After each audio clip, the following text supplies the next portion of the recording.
महाराष्ट्रामध्ये दोन पोटनिवडणुका पार पडत आहेत, राहुरी आणि बारामती. महत्वाचं आहे की शरद पवारांचं मतदान या वेळेला होणार नाही, प्रकृती अस्वस्थ यामुळं. तुमची प्रतिक्रिया? दादांशिवाय मतदान प्रक्रिया पहिल्यांदा पार पडते.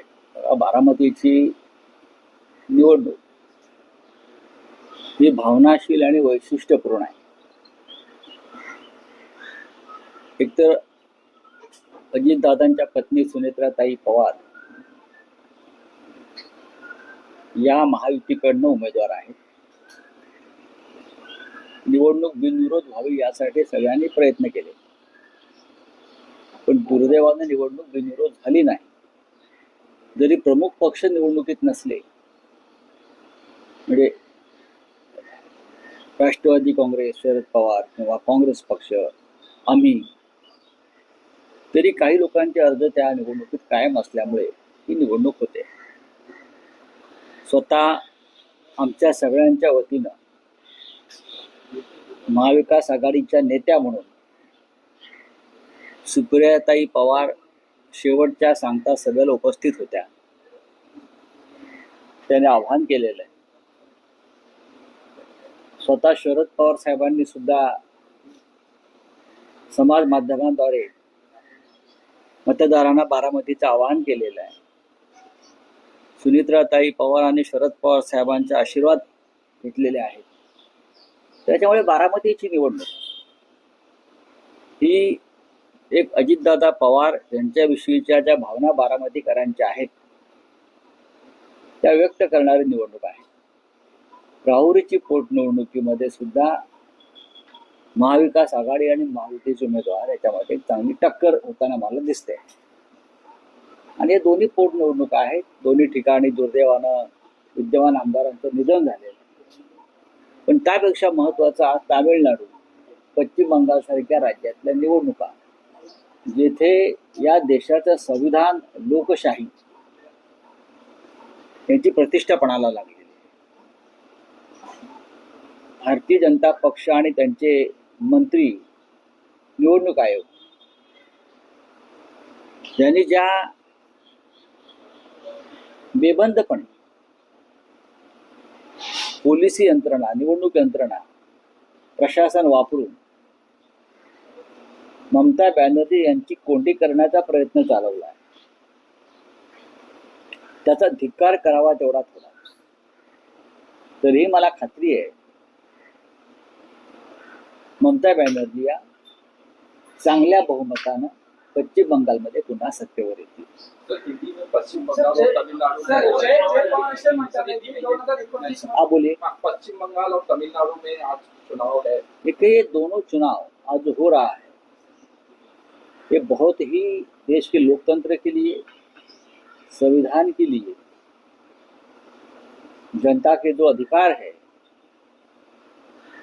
वो अधिकार की रक्षा के लिए बहुत महत्वपूर्ण है. जिस तरह से भारतीय जनता पार्टी और उनकी केंद्र की सरकार ने पश्चिम बंगाल में एक तरह की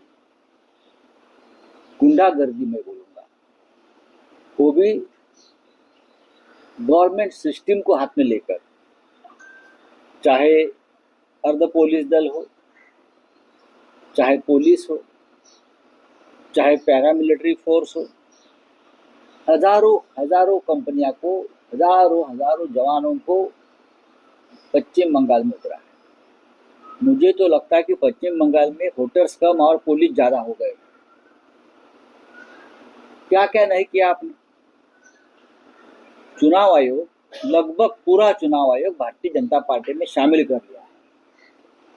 चुनाव आयोग के दफ्तर पर बीजेपी का झंडा मुझे दिख रहा है. सब जगह पर ममता दीदी की हर कोशिश की गई कि ममता दीदी ये चुनाव न लड़े, हार जाए, हम उनको हराएंगे. लेकिन ये मुमकिन नहीं है. पश्चिम बंगाल की जनता ममता दीदी के साथ है, तृणमूल कांग्रेस के साथ है. भारतीय जनता पार्टी और उसकी सरकारें चाहे कितनी भी कोशिश करें, मुझे तो पूरा विश्वास है तमिलनाडु में स्टालिन जी और पश्चिम बंगाल में ममता दीदी पूरे बहुमत से फिर एक बार सत्ता पर आ रहे हैं। सर, अलग अलग मुद्दे उठाए जा रहे हैं। अमित शाह की तरफ से कहा जा रहा है कि महिलाएं रात में स्कूटी लेके घूम सकती हैं। कहाँ? पश्चिम बंगाल में जब बीजेपी आ जाएगी, वहाँ भी क्या घूमने रही है क्या? और मच्छी खाने को लेके, मांस खाने को लेके मुद्दा उठाया जा रहा है। सब कुछ कहाँ भी जो चाहे खा सकते हैं।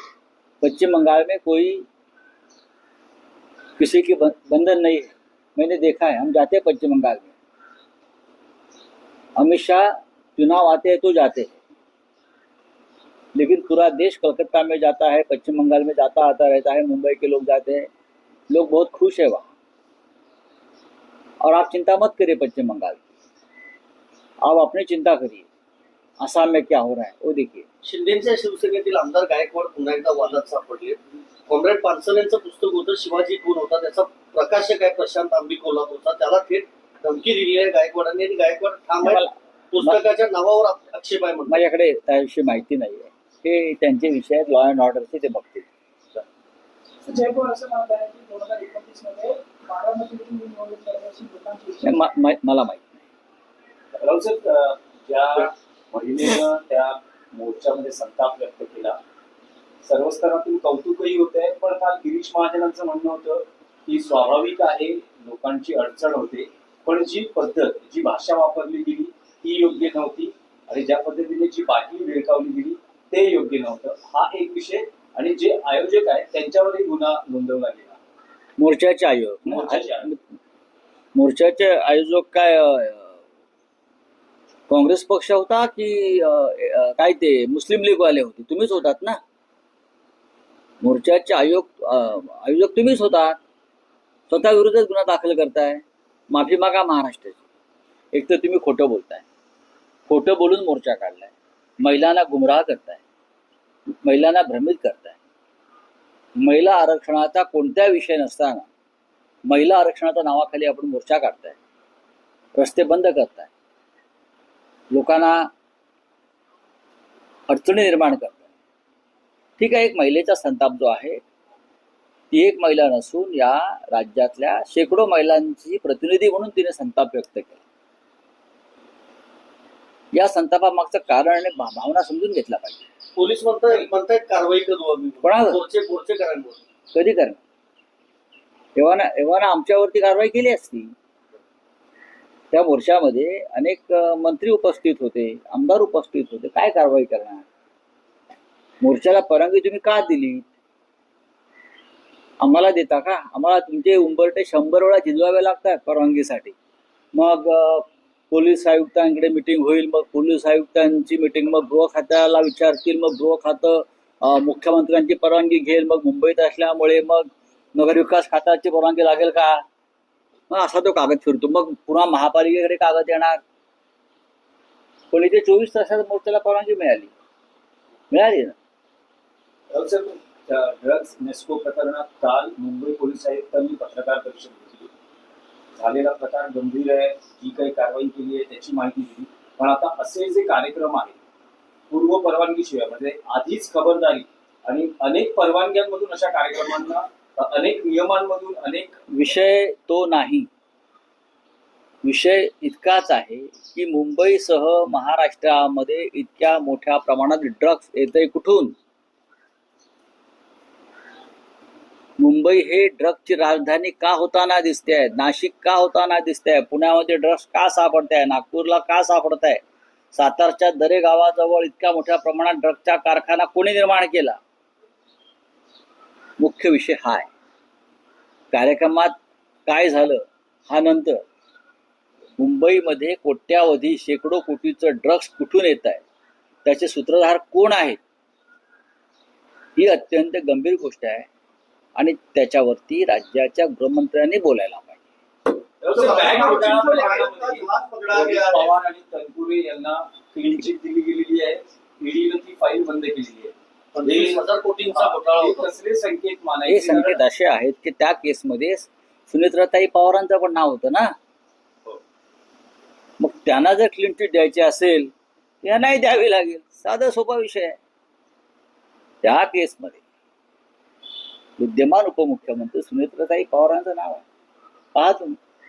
मग जर त्यांना तुम्हाला सोडवायचं असेल तर मग इतरांना तुम्हाला आरोपी करता येणार नाही।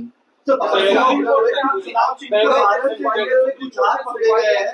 जिनको लेके शिवसेना आज आप देखेंगे आज कौन सी डेट देते हैं महाशय चीफ जस्टिस साहब। क्या वो बागेश्वर धाम से आदेश आता है सीजीआई को, वो देखना पड़ेगा। चलिए